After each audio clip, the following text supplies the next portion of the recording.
Shalom saudara, selamat sore. Mari sebelum mendengarkan firman Tuhan, kita akan berdoa terlebih dahulu. Tuhan, kami menyerahkan pemberitaan firman-Mu sore ini ke dalam tangan Tuhan. Engkau mempersiapkan seluruh hati kami, pikiran kami, semuanya boleh tertuju pada kebenaran firman-Mu. Kiranya mengurapi pemberitaan firman-Mu menjadi berkat, kekuatan, dan kami boleh meneladani tokoh-tokoh yang ada di Alkitab, dan pada sore hari ini kami akan belajar tentang Henok. Terima kasih Tuhan. Dalam nama Tuhan Yesus kami sudah berdoa dan mengucap syukur. Amin. Nah saudara, sore hari ini kita akan merenungkan firman Tuhan.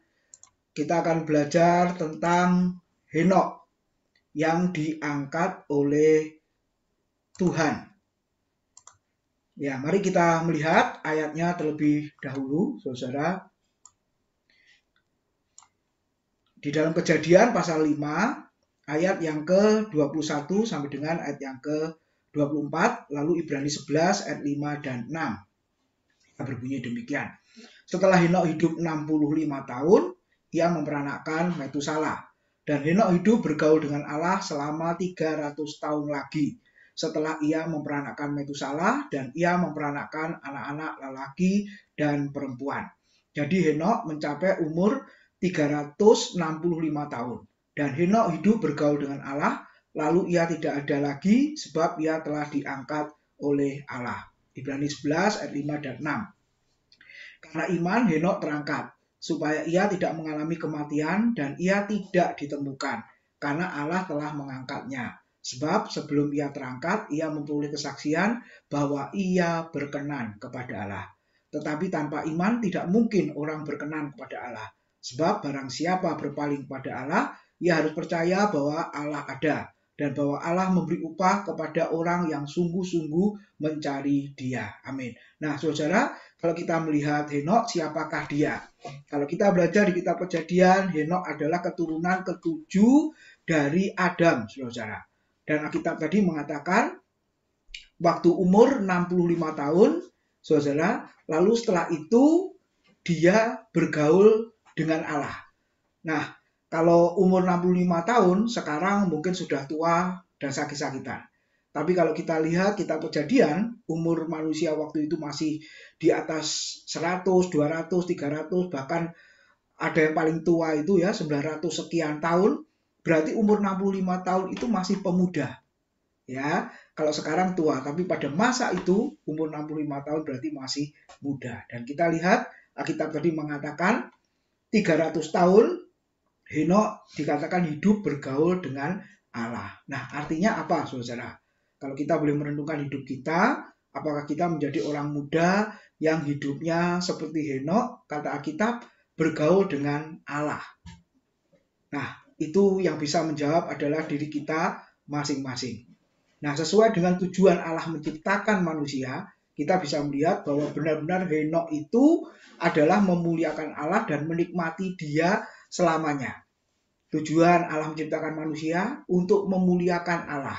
Dan yang kedua, bukan sekedar memuliakan Allah, memuji Dia, tapi menikmati Allah selamanya. Saudara bisa bayangkan, ketika Alkitab mengatakan 300 tahun, itu satu masa yang sangat panjang. Firman Tuhan mengatakan Henok hidup bergaul dengan Allah. Berarti selama 300 tahun, Henok menikmati Allah dalam hidupnya. Sebagai orang muda, kita sudah memuliakan Tuhan. Tapi pertanyaan yang kedua, apakah kita sudah menikmati Tuhan dalam hidup kita? Di tengah sekolah kita, di tengah pekerjaan kita, di tengah pelayanan kita, saudara, apapun yang kita lakukan, apakah kita bisa menikmati Tuhan? Nah, sore hari ini kita akan merenungkan kisah Henok, tokoh Alkitab, saudara, di mana dia memuliakan Tuhan dan menikmati Dia selama 300 tahun. Nah, mari kita lihat. Terjemahan asli dikatakan, saudara, Henok itu berjalan dengan Allah sebagai suatu kebiasaan. Ketika diterjemahkan bergaul dengan Allah, maka di situ dikatakan terjemahan itu ya, yang literal itu ya, saudara-saudara, menuliskan kebiasaan, habitat. Ya, kebiasaannya berjalan dengan Allah. Ini satu hal yang luar biasa. Kebiasaannya, saudara, dikatakan berjalan bersama dengan Tuhan. Apa artinya? Tuhan berjalan, dia berjalan, Tuhan berhenti, dia berhenti. Artinya benar-benar seorang pribadi, pemuda pada saat itu adalah orang yang taat apa yang Tuhan perintahkan. Nah, apa rahasianya? Kalau kita boleh renungkan selama 300 tahun, berarti Henok memiliki relasi hubungan yang baik dengan Allah. Kekristenan bukan sekedar agama. Kekristenan adalah pengalaman. Bahkan lebih tepatnya, kekristenan adalah hubungan komunikasi antara manusia, orang percaya dengan Tuhan Allah. Saudara-saudara, kalau kita lihat di Kejadian pasal 3, Adam dan Hawa awalnya memang menikmati relasi yang baik dengan Allah. Tetapi Alkitab mengatakan ketika dosa, saudara, ada di dalam dunia, lalu Adam dan Hawa berdosa, maka mereka sudah tidak memiliki relasi yang baik dengan Allah. Tidak berjalan dengan Allah, tidak mentaati Allah, tapi justru melanggar, saudara, perintah Allah yang sudah diberikan. Nah, akibatnya firman Tuhan mengatakan, ya, awalnya telanjang, saudara, menyadari, ya, padahal sebelum jatuh dalam dosa tidak malu. Tapi ketika sudah jatuh dalam dosa, akhirnya menyadari mereka malu, lalu bersembunyi, kemudian takut, saudara, kenapa? Karena berdosa, menyadari mereka telah melanggar perintah Tuhan. Dengan kata lain, relasi dengan Tuhan sudah tidak baik lagi. Justru sebaliknya, saudara, Adam dan Hawa menjadi musuh Allah. Orang yang berdosa menjadi musuh Tuhan. Kalau kita boleh merenungkan hidup kita sebelum percaya Tuhan, kita juga termasuk orang-orang yang dimusuhi oleh Tuhan. Saudara-saudara, ketika Kristus datang, ini yang luar biasa. Kalau kita baca Roma 5 ayat 1 dan 2, kita lihat ya, dan Ibrani 10 ayat 19 dan 21. Coba kita lihat sebentar, Roma 5 ayat 1 dan 2 dikatakan, sebab itu kita yang dibenarkan karena iman, kita hidup dalam damai sejahtera dengan Allah oleh karena Tuhan kita Yesus Kristus. Oleh Dia kita juga beroleh jalan masuk oleh iman kepada kasih karunia ini. Di dalam kasih karunia ini kita berdiri dan kita bermegah dalam pengharapan akan menerima kemuliaan Allah. Lalu Ibrani pasal 10, saudara, ayat 19 dan 21. Di situ dikatakan, jadi saudara-saudara, oleh darah Yesus kita sekarang penuh keberanian dapat masuk ke dalam tempat kudus. Karena ia telah membuka jalan yang baru dan yang hidup bagi kita melalui tabir, yaitu dirinya sendiri. Dan kita mempunyai seorang imam besar sebagai kepala rumah Allah. Jadi saudara, ketika orang itu berdosa, maka firman Tuhan mengatakan menjadi musuh Tuhan. Relasinya dengan Tuhan tidak baik, justru relasinya dengan Tuhan sangat jauh. Kenapa? Karena ada jurang yang sangat dalam yang memisahkan antara manusia dengan Allah, yaitu dosa. Tapi puji Tuhan, surat Roma dan Ibrani memberitahu kepada kita semua bahwa Yesus Kristus ketika dia mati di atas kayu salib, dan saya dan saudara yang percaya kepadanya, kita dihubungkan kembali, saudara. Firman Tuhan mengatakan Yesus sebagai pengantara, ya, antara manusia berdosa dengan Allah yang kudus. Lalu yang kedua dikatakan Yesus Kristus sebagai pendamai, saudara. Seharusnya kita dimusuhi oleh Allah, tapi saat itu ketika kita percaya, mengaku Yesus mati di atas kayu salib, Yesus sudah mendamaikan kita dengan Allah. Dan firman Tuhan mengatakan yang mendekatkan itu bukan hal yang lain. Yang mendekatkan itu adalah darah Yesus. Ketika dia mati di atas kayu salib, sebentar lagi kita akan memperingati Jumat Agung. Firman Tuhan memberi keyakinan kepada kita, memberi keberanian kepada kita, supaya kita akhirnya dapat masuk ke dalam tempat kudus. Jadi yang pertama harus diingat, Henok memiliki relasi yang baik dengan Allah. Biarlah saya dan saudara terus memiliki relasi yang baik dengan Allah, karena di sana kita bisa memuliakan Allah dan menikmati Dia, seperti Henok 300 tahun hidup bergaul dengan Allah. Lalu yang kedua, saudara, di dalam Ibrani 10 ayat yang ke-22, ayat berikutnya mengatakan, karena itu marilah kita menghadap Allah dengan hati yang tulus ikhlas dan keyakinan iman yang teguh, oleh karena hati kita telah dibersihkan dari hati nurani yang jahat dan tubuh kita telah dibasuh dengan air yang murni. Firman Tuhan mengatakan, karena itu marilah kita menghadap Allah dengan hati yang tulus ikhlas dan keyakinan iman yang teguh. Saudara, kalau sudah didamaikan dengan Tuhan, memiliki relasi yang baik dengan Tuhan, maka yang kedua kita dikatakan oleh firman Tuhan, biarlah kita menghadap Tuhan dengan hati yang tulus, saudara, dan dengan iman yang teguh. Ada dua hal, iman dan ketulusan di situ ya, menghadap Allah dengan hati yang tulus dan dengan keyakinan iman yang teguh. Saudara, apa hubungan antara iman dan ketulusan? Kalau seseorang itu beriman kepada Tuhan, seharusnya saudara ya, hidupnya penuh dengan ketulusan. Kenapa? Karena tidak ada yang disembunyikan di hadapan Tuhan. Allah adalah Maha Tahu, Dia melihat yang tersembunyi sekalipun. Nah, apa artinya iman? Keyakinan yang teguh, kepercayaan yang kuat kepada Allah. Lalu tulus ini bicara yang di luar dan yang di dalam itu sama. Nah, seperti 2 Korintus 1 ayat 12, Paulus mengatakan ketika dia melayani penuh dengan ketulusan dan kemurnian.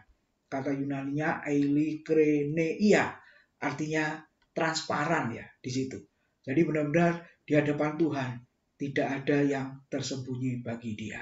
Nah, hidup bergaul dengan Allah berarti saya dan saudara harus memiliki iman yang kuat dan penuh dengan ketulusan di dalam melayani Dia, di dalam mengiring Dia. Lalu yang ketiga, saudara, apa artinya hidup bergaul dengan Allah?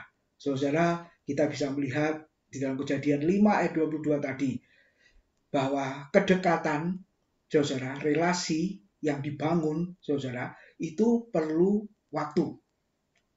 Nah, firman Tuhan mengatakan, Henok perlu waktu, di situ dikatakan 300 tahun. Nah, kita bisa merenungkan di dalam bagian ini. Dan waktu yang sudah lama seperti itu, pasti, saudara, memiliki kedekatan, saling mengenal satu dengan yang lain. Seperti kita kalau baru kenal, ya saudara, mungkin kita belum tahu apa-apa. Tapi semakin lama waktu kita mengenal orang siapapun, ya teman-teman dan lain sebagainya, pasti kita akan tahu siapa dia. Demikian juga saudara di hadapan Tuhan. Coba kita merenungkan, sudah menjadi orang Kristen berapa lama saudara? Sudah percaya Yesus berapa lama? Nah, pertanyaannya adalah kita sudah merasa dekat dan kita sudah mengenal Tuhan seberapa dekat.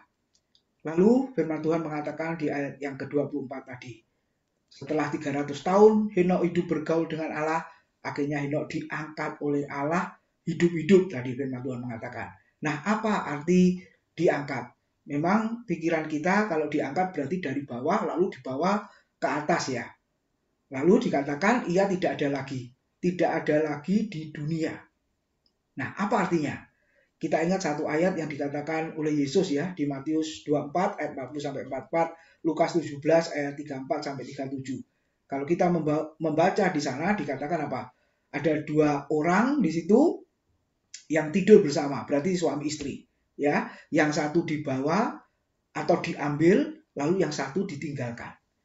Lalu ada dua orang yang sedang bekerja, ya, memutar batu kilangan, saudara. Yang satu dibawa atau diambil, yang satu ditinggalkan. Nah, artinya apa, saudara?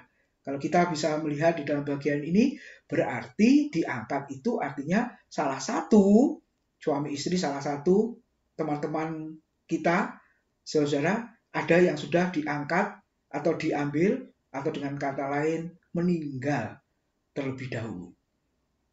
Nah, itu arti diangkat yang dimaksud oleh Yesus. Tapi kalau kita lihat Henok tadi, saudara, firman Tuhan mengatakan dia diangkat hidup-hidup oleh Allah. Nah, artinya apa? Ini persis seperti yang dikatakan oleh Paulus. Coba kita lihat ayat terakhir di 1 Tesalonika 4 ayat yang ke-17. Di situ dikatakan 1 Tesalonika pasal yang ke-4 ayat yang ke-17, saudara. Coba kita melihat 1 Tesalonika pasal 4 ayat yang ke-17. Saya baca mulai ayat yang ke-16. Sebab pada waktu tanda diberi, yaitu pada waktu penghulu malaikat berseru dan sangkakala Allah berbunyi, maka Tuhan sendiri akan turun dari surga dan mereka yang mati dalam Kristus akan lebih dahulu bangkit. Sesudah itu kita yang hidup, yang masih tinggal, akan diangkat bersama-sama dengan mereka dalam awan menyongsong Tuhan di angkasa. Demikianlah kita akan selama-lamanya bersama-sama dengan Tuhan. Kalau kita melihat di dalam bagian ini, memang konteksnya adalah jemaat Tesalonika ketika ditinggal oleh saudara yang dikasih. Lalu nasibnya mereka bagaimana? Lalu ayat 13, 14, 15 kalau saudara baca, jangan bersedih hati, Paulus mengatakan. Karena saudara yang sudah meninggal dikumpulkan bersama-sama dengan Tuhan di surga. Nah, lalu yang kedua, bagaimana dengan keadaan yang masih hidup? Nah, ada 3 peristiwa yang terjadi bersamaan, saudara. Yang pertama, kedatangan Kristus kembali. Lalu yang kedua adalah kebangkitan tubuh yang kita ucapkan setiap minggu di pengakuan iman rasuli ya. Kebangkitan tubuh atau kebangkitan orang mati. Firman Tuhan tadi mengatakan kuburan-kuburan terbuka, lalu orang yang mati bangkit. Dan yang ketiga, yang masih hidup. Firman Tuhan mengatakan yang masih hidup itu diangkat bersama-sama dengan mereka dalam awan menyongsong Tuhan di angkasa. Nah, apa artinya diangkat? Sekali lagi, jangan sampai kita berpikir dari bawah lalu dibawa ke atas begitu ya. Nah, artinya adalah kita bisa melihat di situ, diangkat itu adalah peralihan. Ya, yang masih hidup diangkat, mengalami peralihan apa? Diubah dalam sekejap. Diubah ke dalam tubuh yang rohani. 1 Korintus 15 ayat 51-3. Diubah dalam tubuh yang tidak dapat dibinasa. Diubah dalam tubuh yang kekal. Diubah dalam tubuh surgawi. Diubah dalam tubuh kemuliaan. Saudara, itu artinya. Kenapa, saudara? Karena daging dan darah, kata Alkitab, tidak akan mewarisi kerajaan surga. Jadi yang masih hidup, yang memiliki daging dan darah, ini tidak layak untuk masuk dalam kerajaan surga. Makanya dikatakan yang hidup, yang masih hidup, diubah dalam sekejap. Nah, saya percaya ketika Henok dikatakan dia diangkat hidup-hidup, itu artinya dia diubah dalam sekejap. Supaya apa, saudara? Tubuh yang fana ini diubah menjadi tubuh yang kekal. Dan kita berkata setelah itu selamanya bersama-sama dengan Tuhan. Jadi, saudara, Henok diangkat oleh Allah artinya tubuh Henok yang fana ini diubah dalam sekejap menjadi tubuh yang tidak dapat binasa. Kalau Henok sudah mengalaminya, saya dan saudara besok ya akan mengalaminya. Entah itu mengalami kematian, kita sudah diangkat, atau yang kedua, yang masih hidup, saudara, kita diubah. Oleh sebab itu, menjadi orang muda, biarlah kita terus hidup dekat dengan Tuhan, bergaul dengan Tuhan, seperti Henok, saudara, sehingga kita memiliki relasi yang baik dengan Tuhan. Amin. Tuhan memberkati, mari kita berdoa. Terima kasih buat kebenaran firman-Mu. Ajar setiap kami orang-orang muda seperti Henok yang menyerahkan hidupnya sepenuhnya ke dalam tangan Tuhan. Mentaati firman Tuhan, menjalankan kehendak Tuhan di dalam hidup kami. Baik itu ketika kami masih sekolah, ataupun kami masih sudah bekerja dan melayani Tuhan. Biarlah kami terus melakukan kehendak-Mu yang Tuhan nyatakan dalam hidup kami.